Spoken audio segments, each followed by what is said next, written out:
বলছে রাজাকার। শুনে রাখো চট্টগ্রামের লক্ষ লক্ষ জনতা, পার্লামেন্টে যখন আমাকে এই কথা বলা হয়েছিল, আমার পার্লামেন্টের কলিগ জাফরুল্লাহ চৌধুরী সাহেব বসে আছেন এখানে, হ্যাঁ, জাফরুল ইসলাম চৌধুরী বসে আছেন পাশে, প্রধানমন্ত্রী সুদ্ধা, অন্তত 3 শতাধিক পার্লামেন্টের সম্মানিত সদস্যরা সেদিন বসা। 1997 সনের বাজেট বক্তৃতা যখন আমি করতেছিলাম, ডক্টর কুদরতে খোদা, নাম রাখছে কুদরতে খোদা, আসলে গজবে খোদা।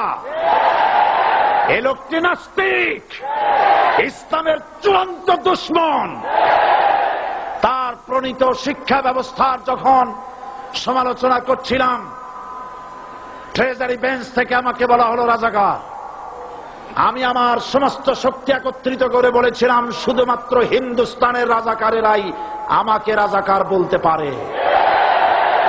আমি বলেছিলাম 1973 সন পর্যন্ত আমি বাংলাদেশের কোন রাজনৈতিক দলের নেতা এবং কর্মী ছিলাম না। আমি রাজাকার নই।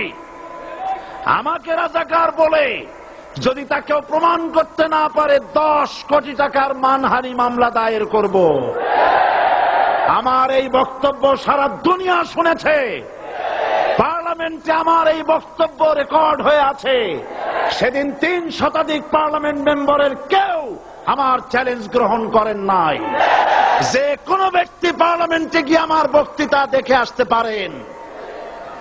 এরপরে 1997 সনের 7ই অক্টোবর দৈনিক জনকণ্ঠ পত্রিকা যখন আমার বিরুদ্ধে লিখল, সেই পত্রিকায় সাইদির ওপেন চ্যালেঞ্জ 8ম পাতা, 1997 7ই অক্টোবর, এত বড় 2 কলমে হেডিং। সেখানে আমি বলেছি, বাংলাদেশের সকল সাংবাদিক, গোয়েন্দা বিভাগ, বাংলাদেশের সকল বুদ্ধিজীবীকে আমি আমার পিরোজপুরে আমন্ত্রণ করছি। আমার উপস্থিতিতে যদি কেউ প্রমাণ করতে পারে বাংলাদেশের স্বাধীনতা যুদ্ধের বিরুদ্ধে আমার কোন ভূমিকা ছিল, সজ্ঞানে স্বেচ্ছায় জাতীয় সংসদের সদস্য পদ থেকে পদত্যাগ করব। 3 বছর পার হয়ে গেছে, আজ পর্যন্ত কেউ এই চ্যালেঞ্জের মোকাবেলা করে নাই। সুতরাং আমাকে যারা রাজাকার বলবে, তারা পিতৃ পরিচয়হীন অবৈধ সন্তান। 1971 সনের, শোনো মুসলমানেরা, 1971 সনের কোন কাদা সাইদির গায়ে লাগে নাই। আমাকে রাজাকার বলে জনগণ থেকে বিচ্ছিন্ন করবা, জনগণ থেকে আমারে বিচ্ছিন্ন করা যাবে না। কারণ এই জনগণ আমার জন্য আসে না, এই জনগণ আসে আল্লাহর কোরআনের জন্য।